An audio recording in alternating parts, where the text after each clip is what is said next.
There's a weight most people carry their entire lives without ever naming it. It's the weight of being somebody, of maintaining an identity, of proving over and over that you matter, that you're special, that you're worthy of being here. And that weight, it's crushing. But nobody talks about it, because admitting you're exhausted from being yourself sounds insane. How can you be tired of being you? Isn't that just what you are? But here's the thing. The you you're tired of being isn't actually you. It's a construction, a story, a collection of beliefs about who you are, who you should be, and what you need to prove to the world. And maintaining that story takes enormous energy. Think about it. How much of your day is spent managing your image? Not just the obvious stuff like what you post on social media or how you present yourself at work, but the subtle stuff, the constant internal monitoring. Did I say the right thing? Do they think I'm smart, interesting, successful? Am I living up to my own standards? Am I enough? That voice never stops. It's always assessing, always judging, always measuring you against some invisible standard. What it means to be somebody worthwhile. And the exhaustion from that. It's not just mental, it's existential. Most people spend their entire lives trying to become somebody. Somebody important, somebody respected, somebody who matters. They build careers, accumulate achievements, craft personalities, all in service of this idea. I'm somebody, and the world encourages this. The world tells you that being nobody is the worst thing you can be. And nobody is a failure, an irrelevance, someone who didn't make their mark, someone who doesn't matter. So you fight, you strive, you prove, you build yourself into somebody the world can't ignore. But here's what nobody tells you. The moment you become somebody, you become a prisoner. Because now you have something to maintain, an image to uphold, a reputation to protect. You can't just be anymore. You have to be consistent with who you've claimed to be. You've built a persona, and now you're trapped inside it. You can't show weakness if you're the strong one. Can't admit ignorance if you're the smart one. Can't be vulnerable if you're the successful one. Can't change if it contradicts the story everyone knows about you. And the worst part, you start policing yourself. You become your own jailer. Every impulse that doesn't fit the image gets suppressed.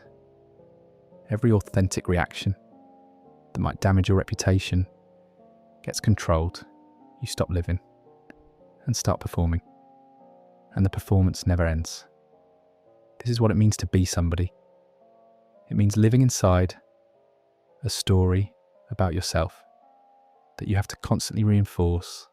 It means filtering every experience through the question, does this fit who I'm supposed to be? It means never being free. And the fear, the constant underlying fear, what if people see through it? What if they realise I'm not actually that smart, that successful, that confident, that together?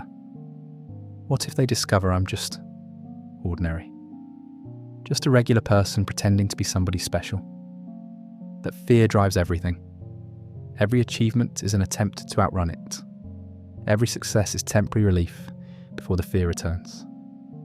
Because deep down, there's a suspicion, a quiet voice that whispers, what if you're actually nobody? What if all of this is just an elaborate disguise? And that voice is terrifying. Because if you're nobody, then what's the point? If you're not special, not significant, not somebody who matters, then what's your life even for? The entire structure of meaning collapses if you're just nobody. So you run, you achieve, you accumulate, you perform, you do anything to avoid facing that possibility. The possibility that you might be nobody. That all this striving, all this proving, all this exhausting maintenance of identity might be protecting you from a truth you can't bear to face. But here's what's actually happening. The fear of being nobody is the source of all your suffering, not the fact of being nobody. The fear of it, the resistance to it, the desperate, exhausting attempt to be somebody. Because being somebody is a full-time job. It requires constant vigilance, constant effort, constant performance, and it never, ever stops. There's no moment where you can relax and just be, because being requires no identity, and you've spent your whole life building one. Watch what happens in social situations. You're not actually present. You're monitoring yourself. Am I being interesting? Do they like me? Am I coming across the way I want to? The real you, the actual presence, the being that's aware of all this, is buried under layers of self-consciousness, under the need to be somebody. Or watch what happens when someone criticizes you. If they're criticizing your work, why does it feel like they're attacking your existence? Because you've identified with the work. You've made it part of who you are, part of being somebody. So criticism of the work feels like annihilation of self. That's the prison. When who you are becomes what you do, what you achieve, what others think of you, you're no longer free. You're a slave to maintaining that identity. And the fear of losing it, of being exposed as nobody, controls everything. By the way, our shared space of light and awareness is on its way to 100,000 people. Thank you to everyone who subscribes and brings this moment closer.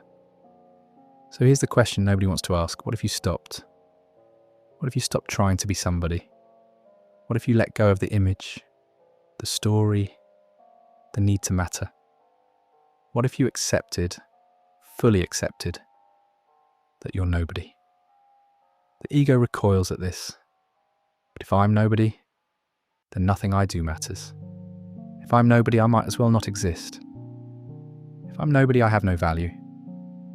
The ego can't conceive of existence without identity, without being somebody.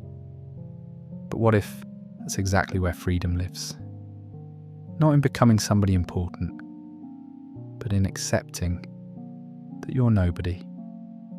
What if the liberation you've been seeking your whole life is on the other side of that acceptance?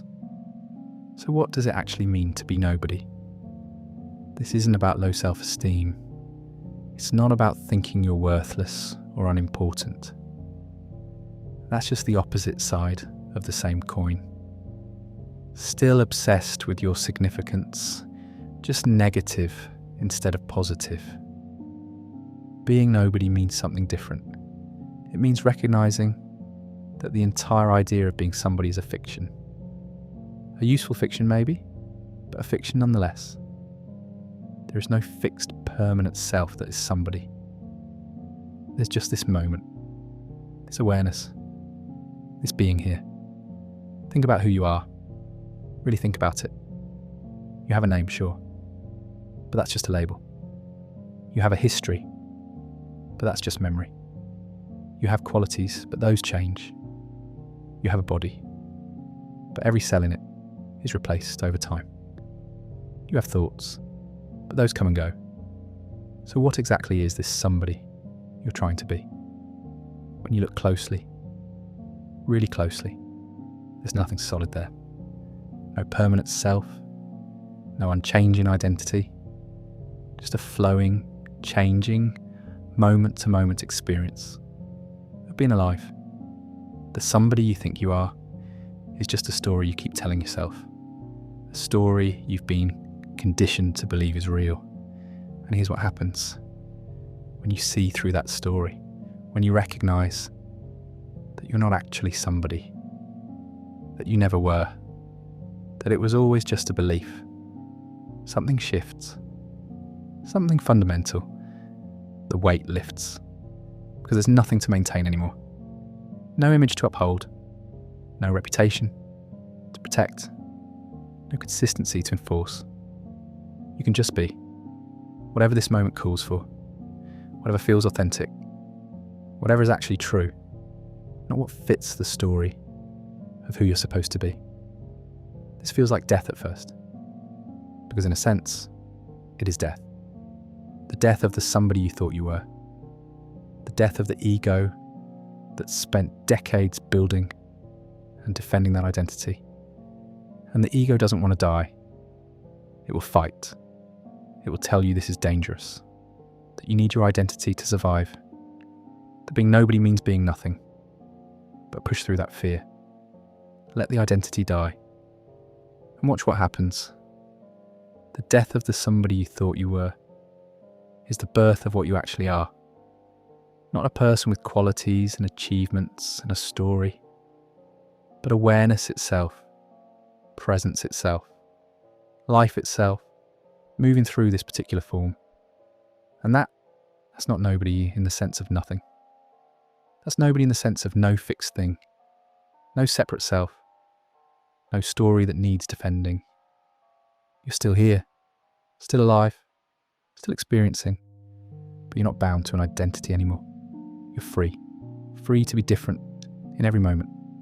Free to contradict yourself. Free to change. Free to not know. Free to be vulnerable, to be wrong, to be ordinary. Free to stop performing and just exist. Think about how much energy you'll have when you're not spending it maintaining an image. Think about how present you can be when you're not monitoring yourself. Think about how authentic your relationships can become when you're not managing how people perceive you. This is the liberation, not from life, from the exhausting job of being somebody, from the prison of identity, from the constant need to prove, to achieve, to matter. And here's the paradox. When you stop trying to be somebody, when you accept that you're nobody, you become more real, more authentic, more alive, because you're not filtered through a story anymore.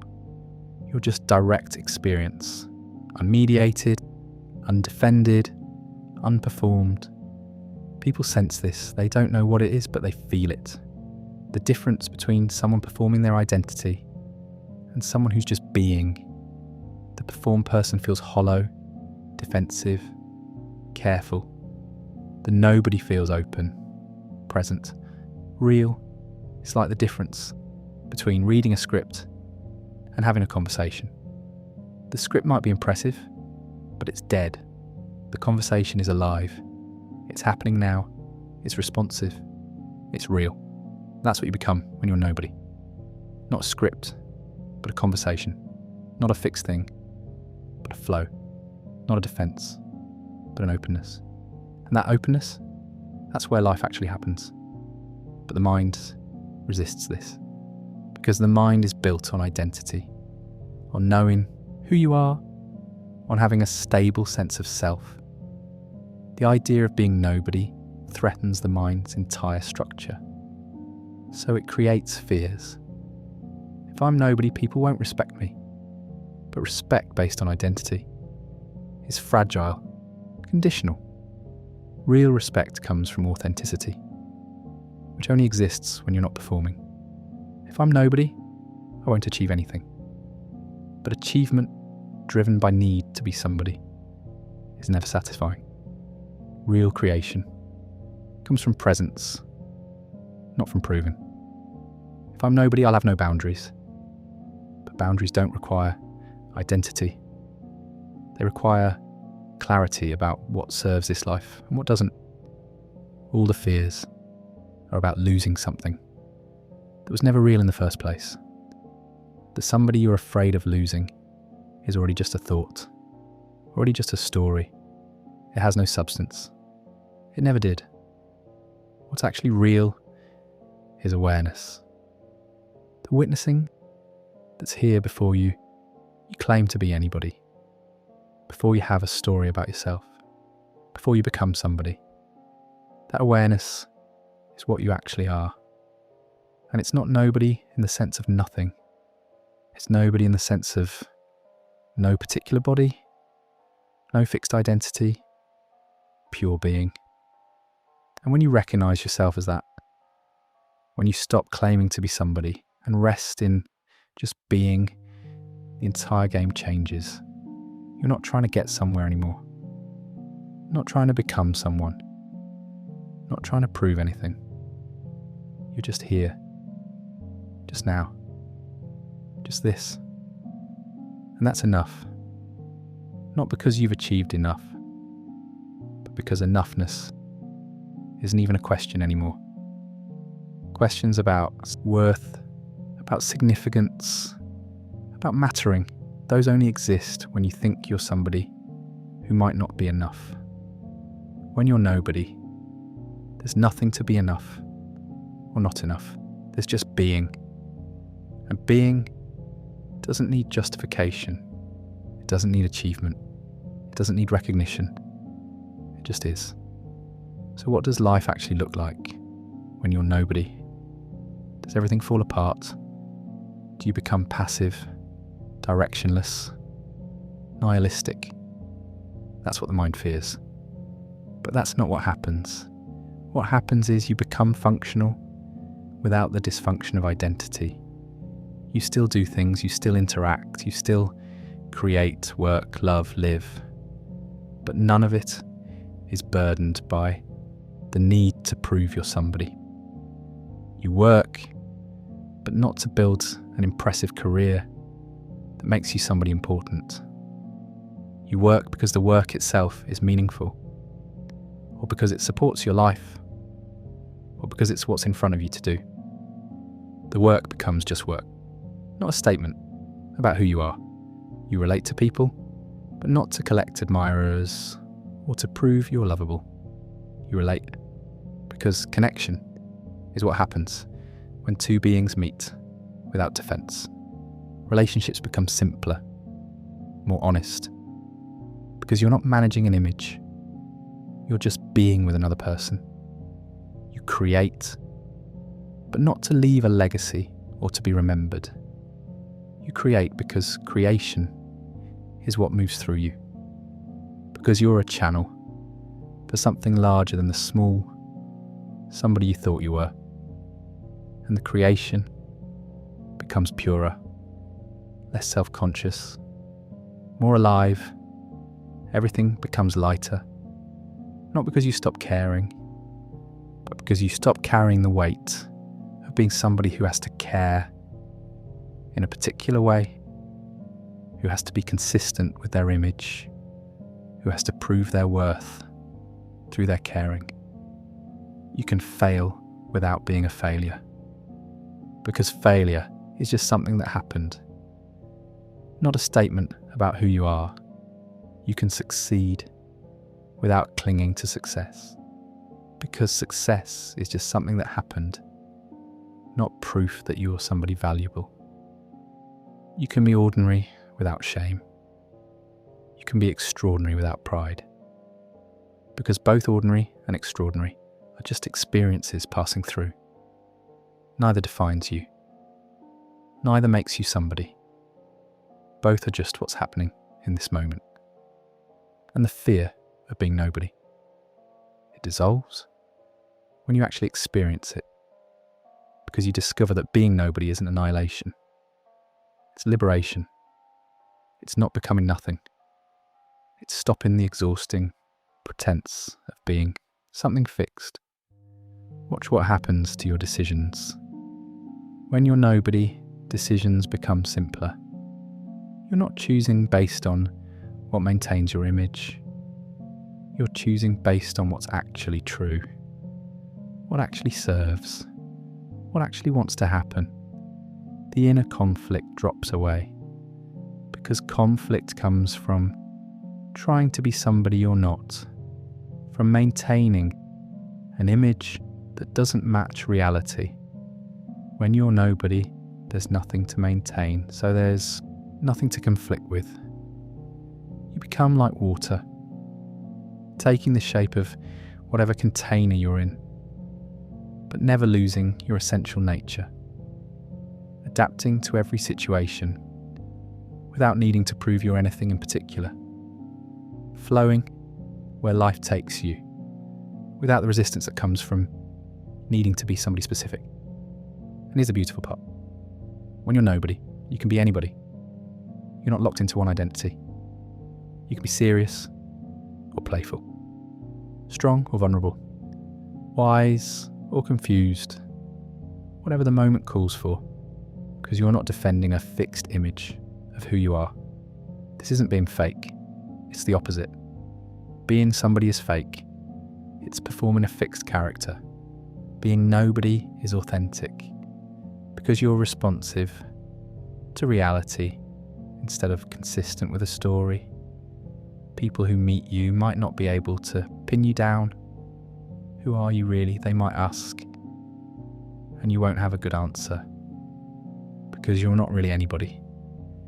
You're just this awareness, this presence, moving through life without the burden of a fixed identity.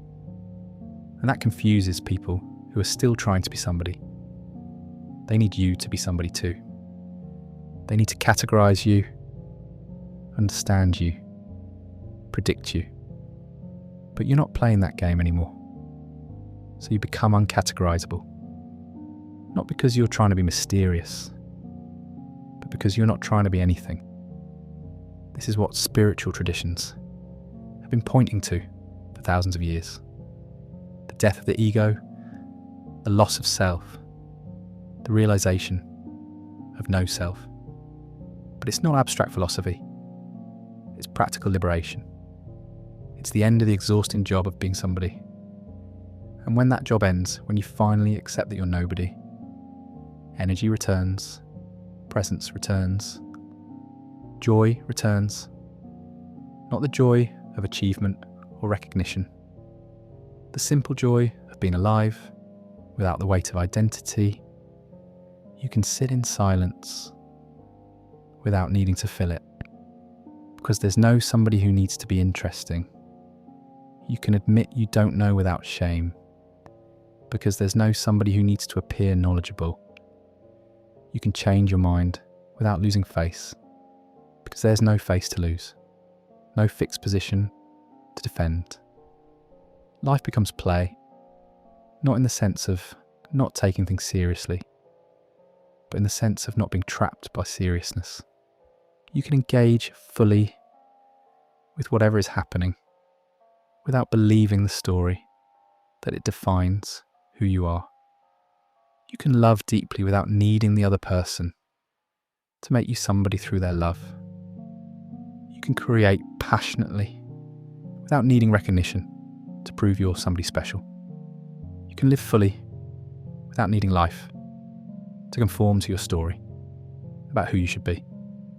This is the liberation, not from life, not from engagement, not from caring, but from the prison of identity, from the exhausting, endless, impossible job of being somebody.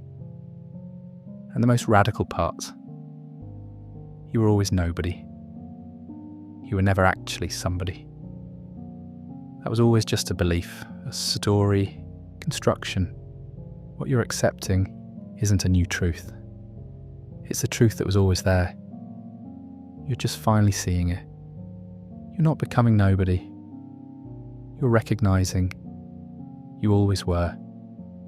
And that recognition is freedom, complete freedom. Because there's nothing left to maintain, nothing left to prove, nothing left to become. You're already here, already complete, already whole, not as somebody special, but as nobody in particular. Just awareness, just presence, just this moment being fully alive without the burden of being anyone at all. If this video changed something in you, write in the comments, "I am nobody." Write it as your liberation from the prison of identity. Nobody.